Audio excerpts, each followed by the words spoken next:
लगा है, जिन्हें इसके लिए बकायदा पिछले दिनों ट्रेनिंग भी दी गई थी। लेकिन जातिगत जनगणना की शुरुआत होते ही इस पर सियासत भी शुरू हो गई है। बीजेपी ने आरोप लगाया कि जातिगत जनगणना के नाम पर नीतीश और तेजस्वी नाटक कर रहे हैं, आंकड़े छिपाने की साजिश हो रही है। तो आरजेडी और जेडीयू ने इसे ऐतिहासिक कदम बताया है।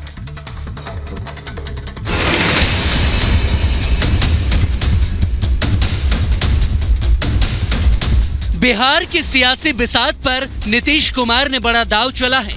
दांव जाति के आधार पर जनगणना का, दांव पिछड़ा वर्ग को लुभाने का, जिसकी शुरुआत आज से हो चुकी है।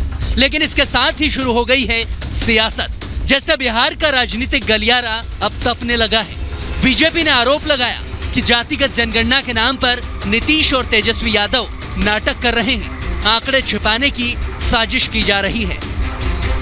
अपनी खींच छिपाने के लिए वह पूरे प्रोसेस को आज अचानक यह बोलने का कि उप जाति की जनगणना नहीं होगी, आज जबकि गणना शुरू है, आज आपको यह सफाई देनी पड़ रही है, तो यह इतने छुपा करके क्यों किया जा रहा है? इसका मतलब इसमें कहीं ना कहीं साजिश है, इसमें आंकड़े छुपाने की साजिश हो रही है।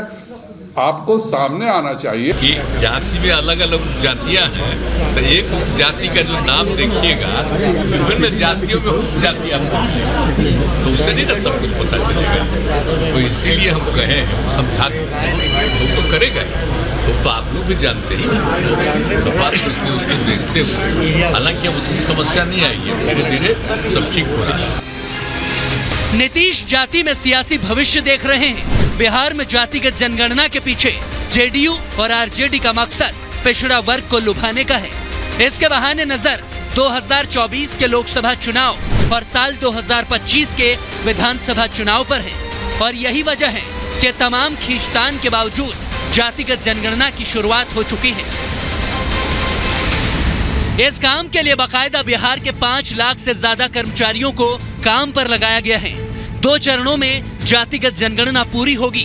पहला चरण 21 जनवरी तक चलेगा और दूसरे चरण की शुरुआत 1 अप्रैल से होगी, जो 30 अप्रैल तक चलेगा। पहले चरण में केवल मकानों की गिनती की जाएगी और फिर दूसरे चरण में जातियों की गिनती कर डेटा जुटाया जाएगा। इसके लिए बिहार सरकार बाकायदा 500 करोड़ रुपए खर्च कर रही है।